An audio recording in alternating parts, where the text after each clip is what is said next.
Senate, the Shove, and the Screenshot. By Richard Jonathan O. Taduran, Ph.D.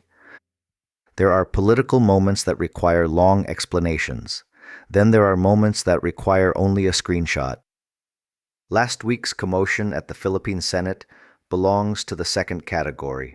Amid the confusion surrounding the disputed Blue Ribbon Committee hearing, the arrival of the 18 former Marines as resource persons in the flood control probe, and the continuing dispute over Senate leadership, one visual moment broke through the noise. Senator Padilla and Interior Secretary Jonvic Remulla caught in a physical confrontation that quickly became a clip, then a screenshot, then a meme. It was funny, yes, painfully funny. In a political week already overflowing with procedural drama, rival claims of legitimacy, and institutional confusion, the image of a Senate hallway turning into something that looked like a poorly shot action scene felt almost too perfect for the internet. But the laughter should not make us miss the larger point. This was not only a meme, it was also digital evidence. Insta evidence. In politics, words can be managed, but images are harder to contain. Officials can explain, deny, soften, or reframe what happened. They can appeal to procedure, authority, or institutional rules. But once a video circulates, the public does not begin from the press statement. It begins from what it has seen. A video has a peculiar force in public life. It bypasses long speeches. It moves faster than official explanations. It does not need a committee report to make people react. A body moves forward. Another body recoils. Arms rise. Faces tighten. People crowd the frame. A hallway becomes a scene. Within seconds, viewers begin forming judgments. That does not mean video tells the entire truth. It never does. A clip captures a moment, not necessarily the full sequence. It can show contact, movement, obstruction, confusion, and reaction, but it does not automatically reveal intent, authority, legality, or what happened immediately before and after. We still need to ask basic questions. Where was the camera? When was the video taken? What happened before the clip began? What happened after it ended? Who recorded it?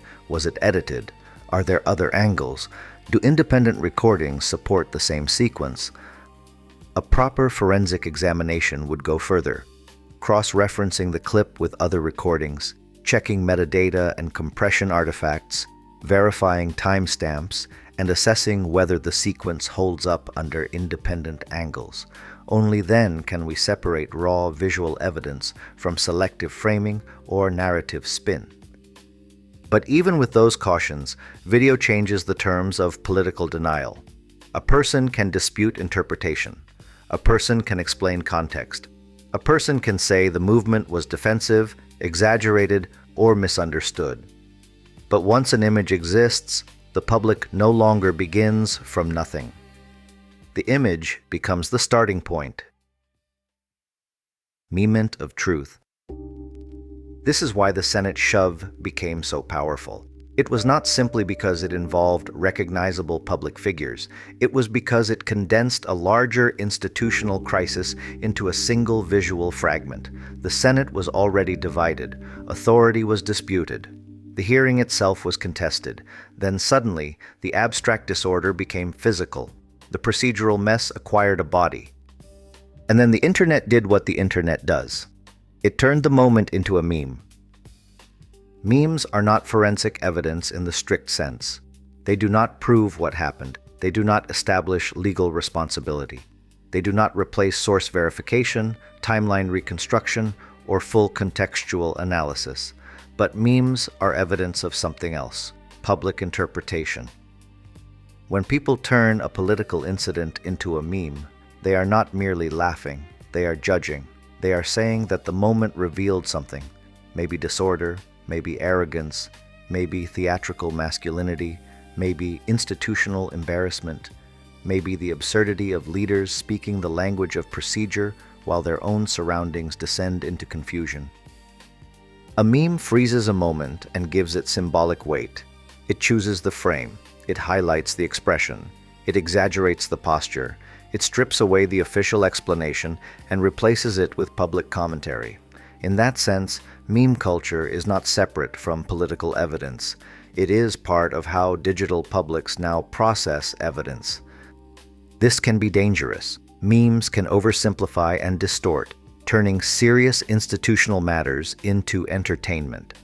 From a forensic perspective, the danger is that a meme does not just freeze a moment, it can fabricate a narrative. By stripping away chronology, a selective screenshot can manipulate intent before the truth can catch up. In a polarized society, people often share what feels most satisfying rather than what is most accurate. Still, humor has always been a form of public judgment. What has changed is speed. A clip appears, someone screenshots it, someone adds a caption, someone makes a reel. The moment multiplies. Shove and tell.